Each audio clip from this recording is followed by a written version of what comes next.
Russia. The World Press Freedom Index rates Russia as having a free press of 149th out of 180 countries. The data kraken symbolizes Russia's immense effort to control the internet systematically. The Russian leadership has tightened its grip on critical journalists. A blacklist of prohibited sites was introduced. Websites can now be blocked without a court order. Each year, dozens of people are sentenced to prison because of their online activities. Even a like in the wrong place can put someone in jail. At the same time, the state has been building the infrastructure for systematic mass surveillance and aims to prevent anonymous or encrypted communication. Personal data of Russian citizens are required by law to be stored exclusively inside the country. Russia's sovereign internet law takes internet censorship to a new level. The government is attempting to gain control over the infrastructure of the web and, if necessary, be able to cut the Russian internet off from the World Wide Web. This immense effort to control the internet systematically is symbolized by the data kraken. Yulia Brenozovska, or Miss Yulia, is editor-in-chief of Grenai.ru, one of Russia's many blocked websites. Grenai.ru is a popular news source for protest activities, politically motivated trials, and civil society activism. The website reported extensively about the events during the Ukraine conflict in February and March of 2014, the Euromaidan protests in Kiev, and the annexation of Crimea. On March 13, 2014, Grenai.ru was blocked by the Russian government, and it was one of the first internet mediums that got banned under the so-called Lugovoy law, that allows the Prosecutor General's office and the Communications Regulatory Agency to block any content they regard as extremist without referring to a judge. Read articles from Grenai.ru in the middle of this room.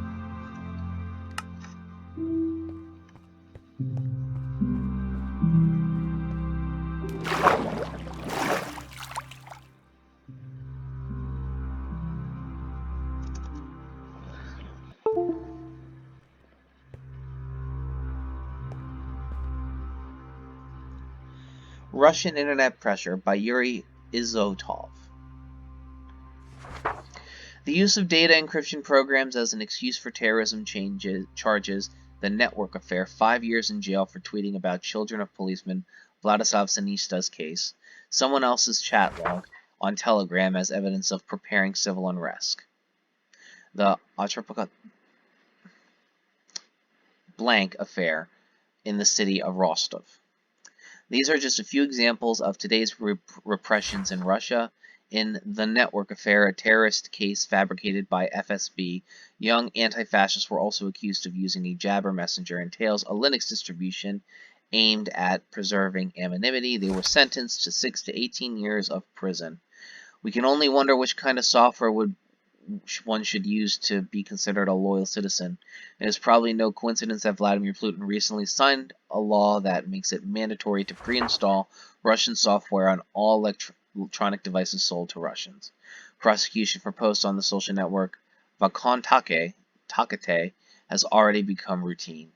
Its administration gives out all personal data of Russian users to investigating authorities at first request. Recently, Communications Minister Maksut Shadev proposed giving security officials general access to citizens' data in order not to waste time with writing requests. In August of 2019, Russian Domestic Intelligence Service FSB sent out a dozen letters to internet service providers, including Avito, Rutube, and Habar, asking to disclose keys for decrypting messages and round-the-clock access to users' profiles. It is true that a decision of the court is required for these actions, but who will control this? Besides, it can be obtained retroactively.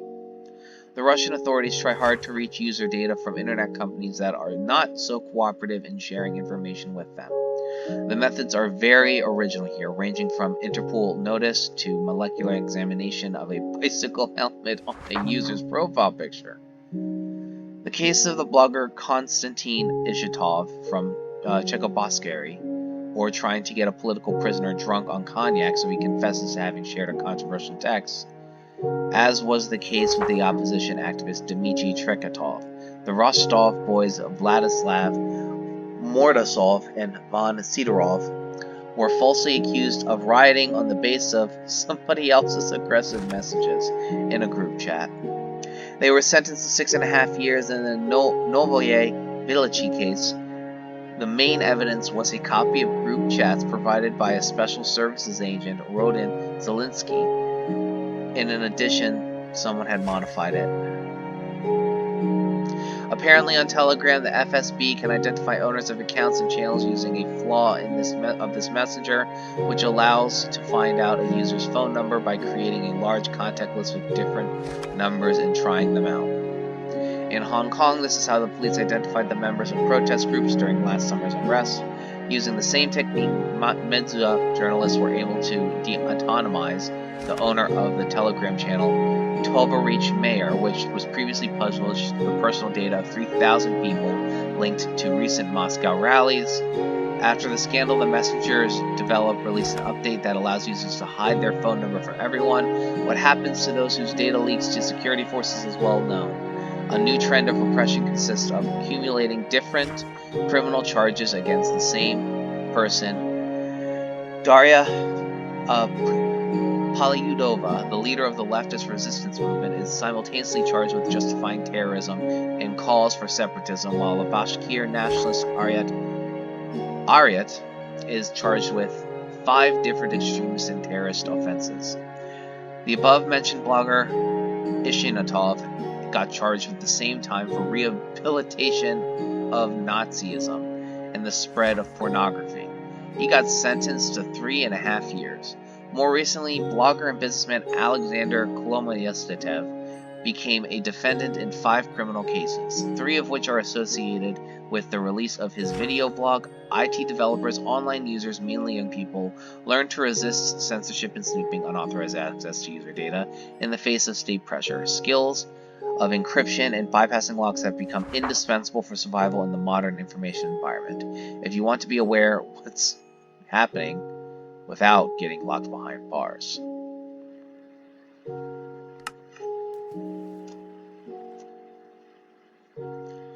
The Battle is Not Won by Alexander Sokolov.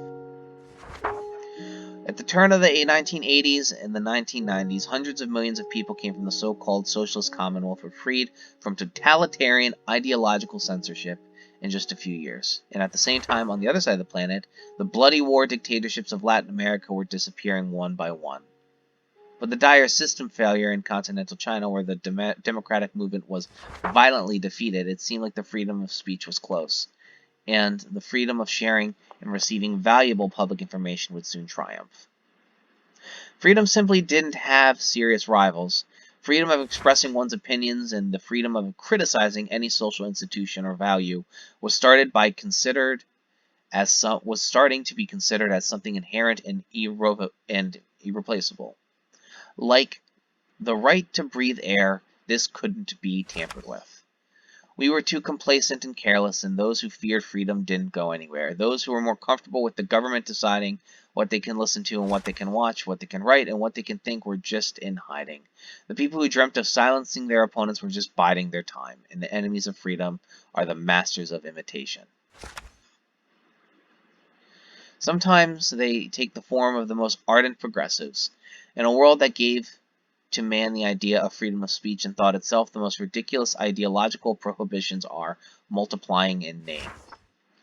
Tolerance or political correctness in the name of combating hate, people are seduced by the illusion of making our society kinder by banning hateful speech. But tolerance towards other people's views begins with being tolerant to those who can't accept a different point of view. Most post-Soviet republics descended into hybrid authoritarianism of different degrees of violence, political repressions, and government control of information. In Russia, scruple bearers are determined to end the disarray of the 90s. They are dragging us into a totalitarian past with the imposed uniform pattern of thinking and a sacralized government and taboo historical myths.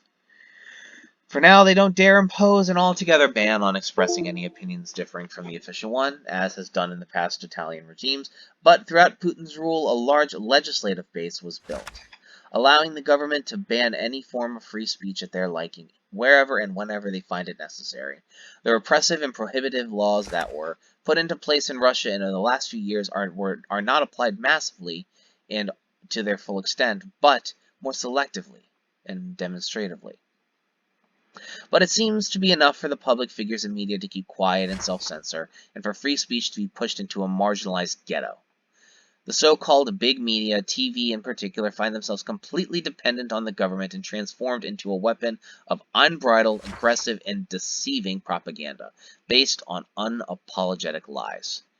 New censors turned out to be quite inventive in their creating various partial barriers on the way to spreading information outside the government channels.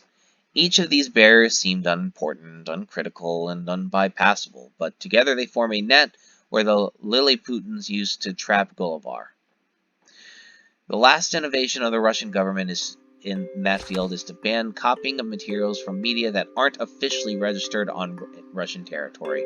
The violation of this law is punished with strict fines and blind hopes that new information technology, especially the internet, will make the government control over spreading information impossible turned out to be ill-advised. Every form of technology is a double-edged sword. It can be used for bypassing government control just as much as it could be used for reinforcing it. The never-ending race of the sword and the shield, the missile and the armor has been reignited. In fact, the old Cold War time duel between Western radio station broadcasting and Russian and Soviet jamming facilities resumed. On one hand, there are internet blocking technologies, and on the other hand, there are technologies for bypassing blockage. Totalitarian China shows how we can use modern technology for reinforcing all-consuming control over the people. It is violently growing its power and starting to dictate its rules of censorship to the free world. We wouldn't lean back and consider the fight for freedom won just because free societies are more effective and well-adjusted, simply because ideological control of the people of a post-industrial civilization will turn out to be impossible in itself. The victory of freedom won't come by itself. We will have to fight for it.